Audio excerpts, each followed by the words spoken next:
Welcome back.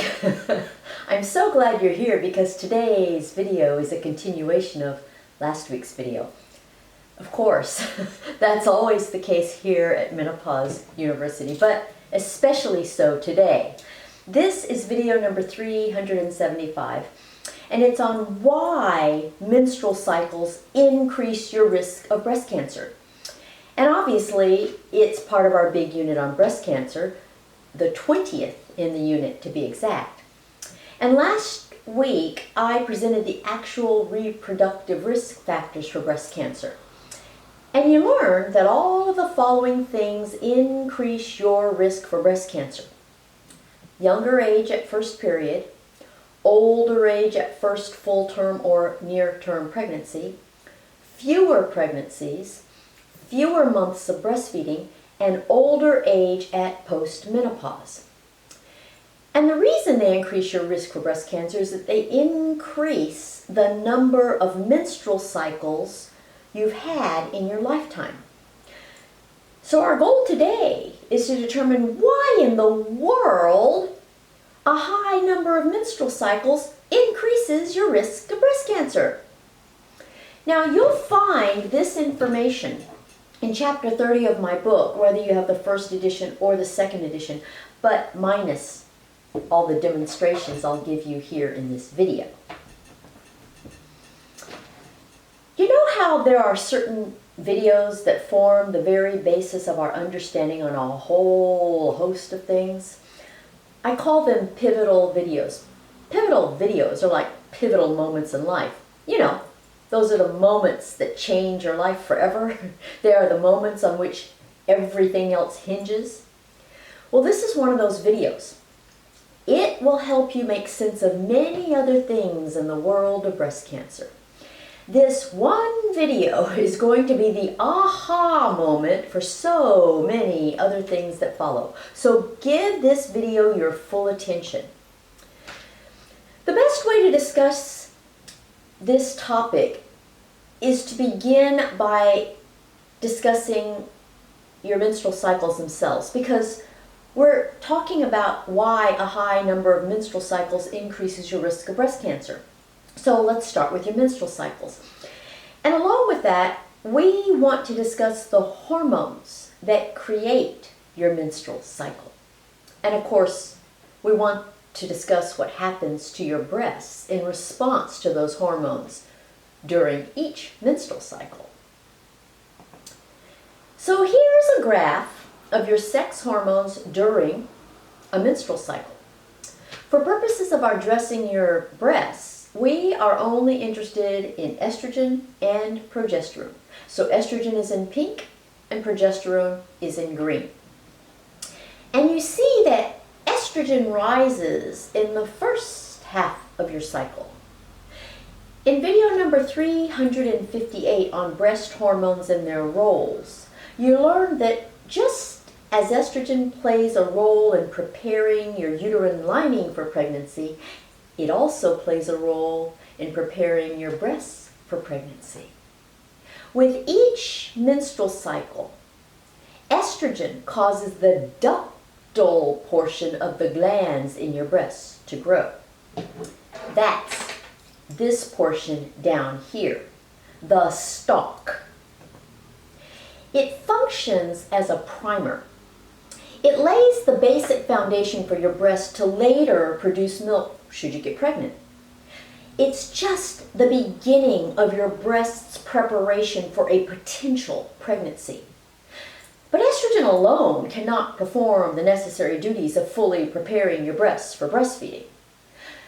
You saw this same thing with regard to estrogen's role in preparing your uterus for pregnancy. So in terms of estrogen's role in anything having to do with pregnancy, it's merely a primer. Other than that, estrogen's main functions have to do with you, not the baby. You're mama bear. Estrogen is mama bear's hormone. And if you do get pregnant, estrogen no longer has a function with regard to your breasts during the actual pregnancy. Its work is done, and it turns the job over to progesterone. So in the second half of your cycle, progesterone rises. And progesterone is all about the baby. The only reason your body even produces progesterone is to support a pregnancy. This is true for the actions of progesterone on both your uterine lining and your breasts. I've taught you that progesterone is the hormone that keeps your uterine lining thick in order to form a cushion for the baby should you get pregnant. And when it comes to your breasts, progesterone has the job of turning your breasts into a milk-producing organ. And once again, that's because progesterone only cares about the baby. So progesterone causes development of the lobular portion of the glands in your breast. That's this portion up here, the top part, the head of the broccoli. This makes perfect sense because this part here is the actual mammary gland. This is the structure that ultimately produces the milk for your baby. So progesterone begins developing the lobules, and then it develops them even more so that they're like this. So here we have the effect of progesterone on the lobular or glandular portion of your breast before you ever even get pregnant. It causes this part to grow and develop. Progesterone brings your breasts as close as they can be to being a milk-producing gland before you're actually pregnant. And it maintains their role as a milk-producing gland if you do get pregnant. Now, since we're interested in addressing how your cycles increase your risk of breast cancer, let's go ahead and take this further into what happens to your breasts if you get pregnant. So let's say you get pregnant.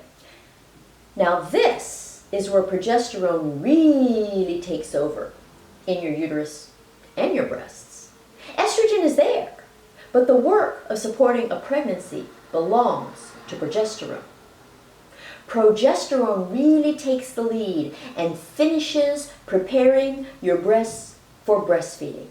So your breast lobules go from this to this.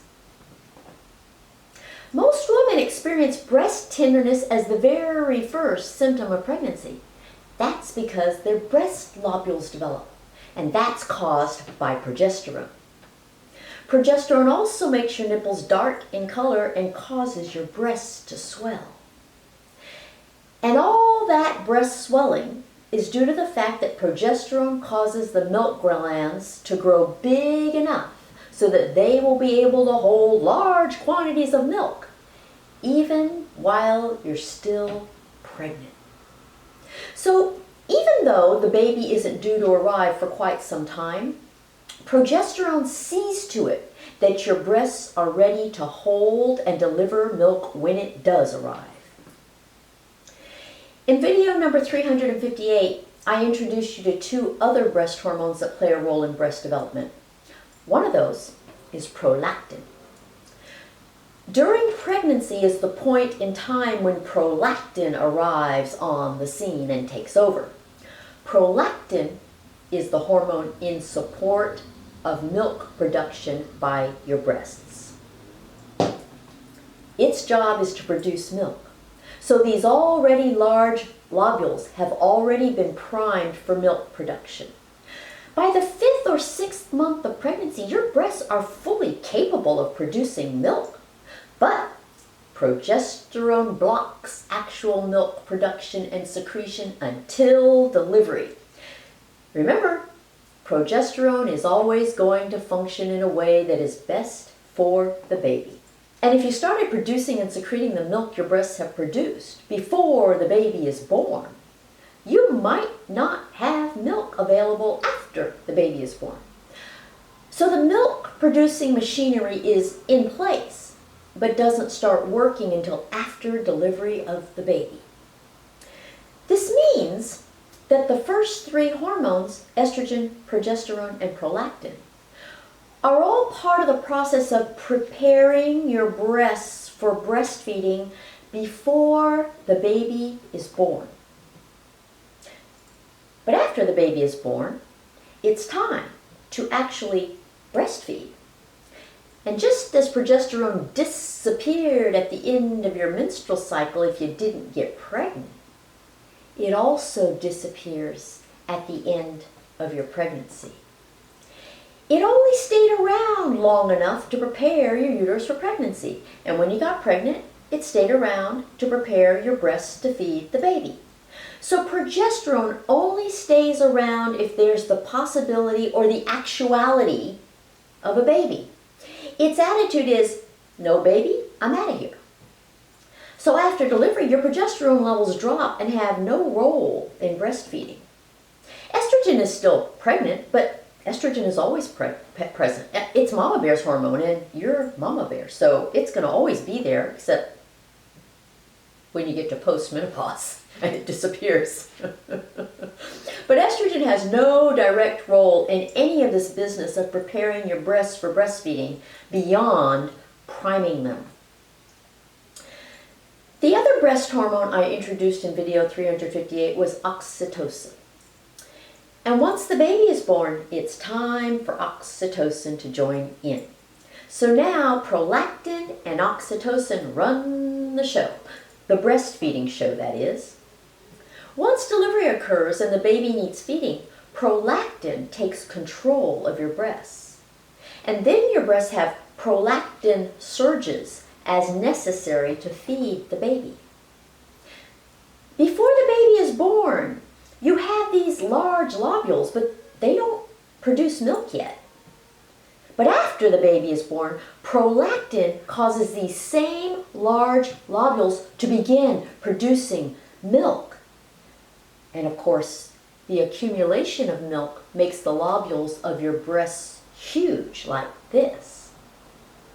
But that's where oxytocin comes in. Oxytocin comes to the rescue when they're full of milk. Oxytocin causes the supporting tissue around your milk glands to contract once they become swollen with milk. These contractions release the milk into the ducts so that the baby can draw it into its mouth by sucking. So oxytocin causes milk release. You might recall this chart of breast hormones I made in video 358. It reflects the roles of these 4 breast hormones from puberty to breastfeeding. So, estrogen and progesterone prepare your breasts for breastfeeding during your menstrual cycles, and prolactin and oxytocin take over and complete the process during pregnancy and breastfeeding. So what you have is a breast cycle. If we were to depict your breast cycle graphically, it would look somewhat like this.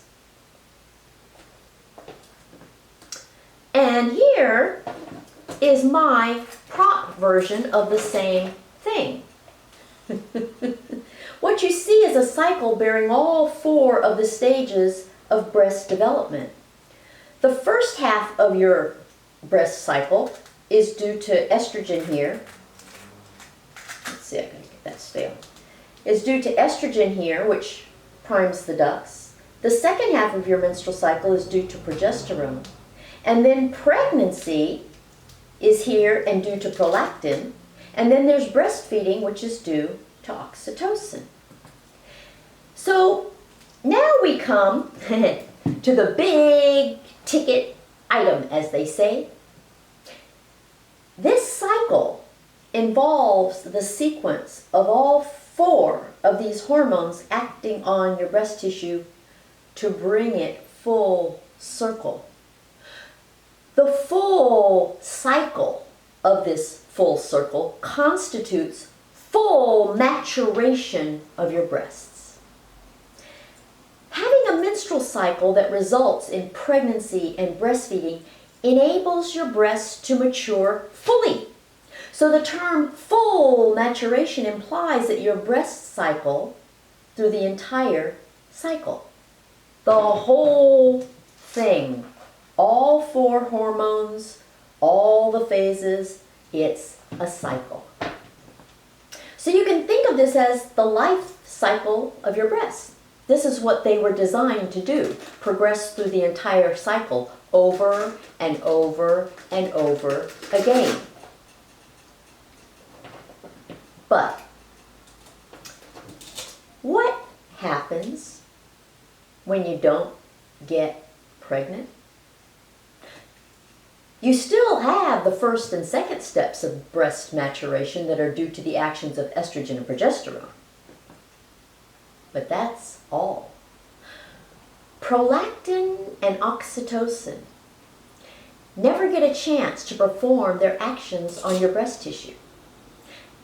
And that means your breasts start the cycle, but abort it prematurely. For our graphic, it would look like this.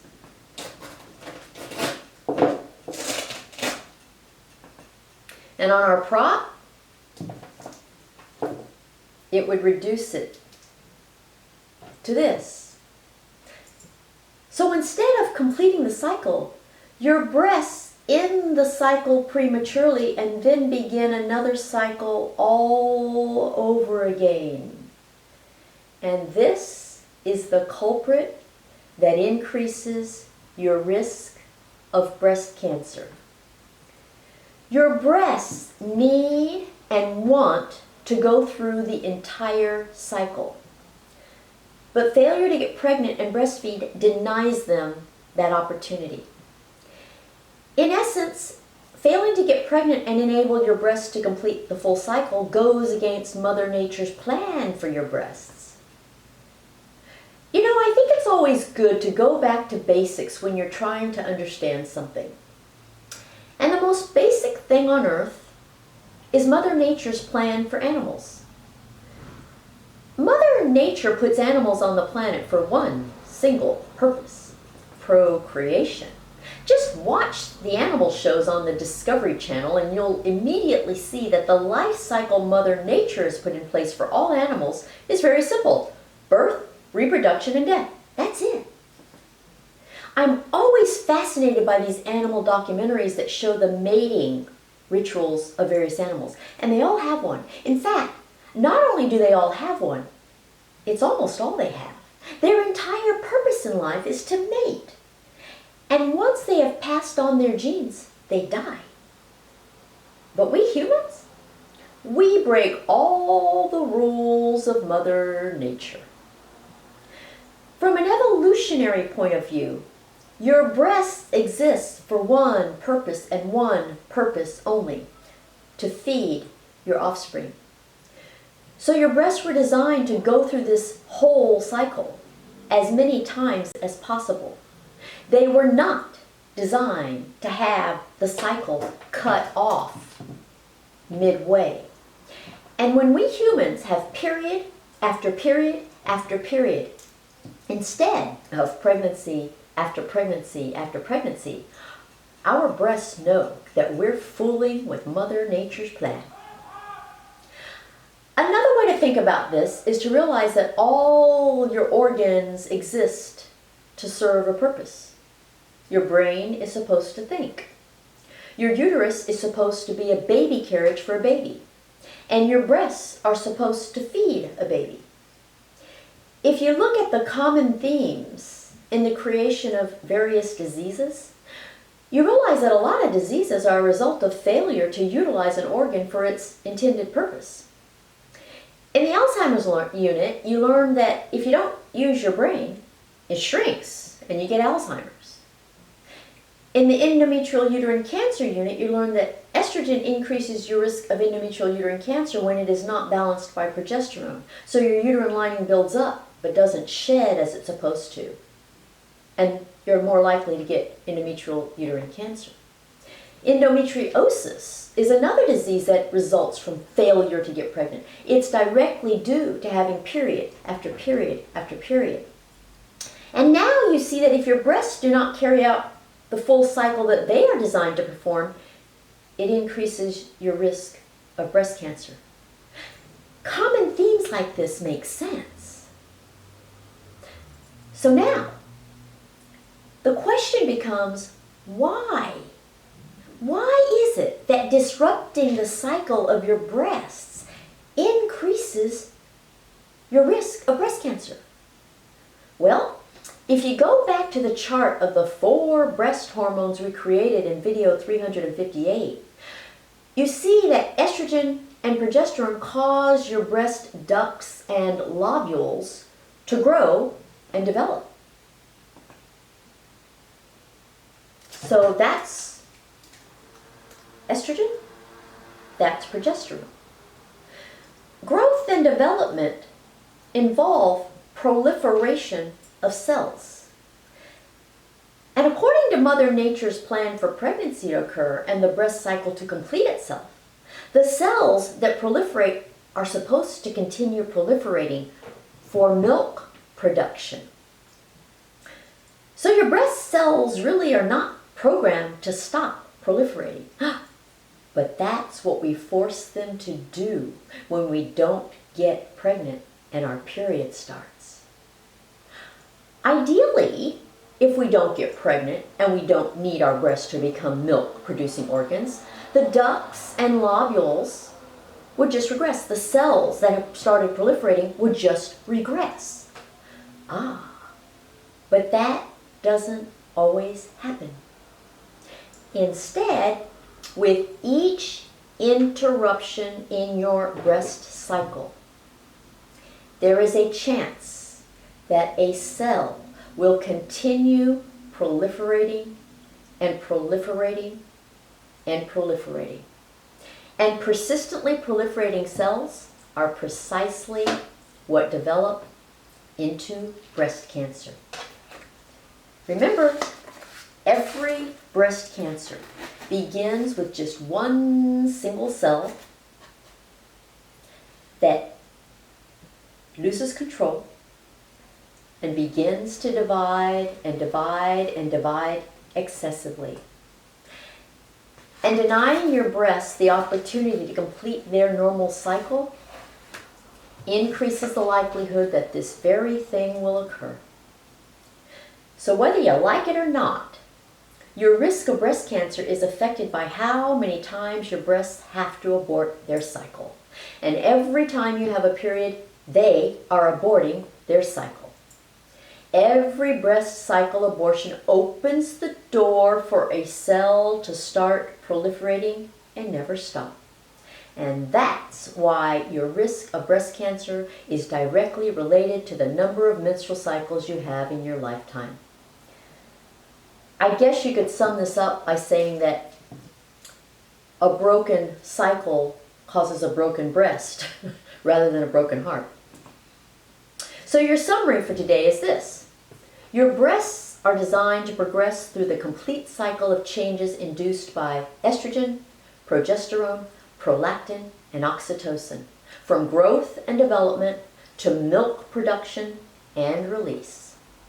But failure to get pregnant and breastfeed results in a high number of menstrual cycles, aborting the breast cycle. With each incomplete breast cycle, there is the potential for a proliferating cell to persist and become a cancer cell. Like I always say, everything should make sense, and if it doesn't, you have not received a complete education. So this is where we'll end our class today. And next week, I'll discuss dense breasts as a risk factor for breast cancer. We're moving right along, aren't we? You know you can subscribe to my newsletter and channel right here, right now. You know I'm eager and honored to have a consultation with you, and all you have to do is schedule it at menopausetailor.me. And you know you can find me on social media at Facebook, Instagram, Pinterest, and Stories. Bye!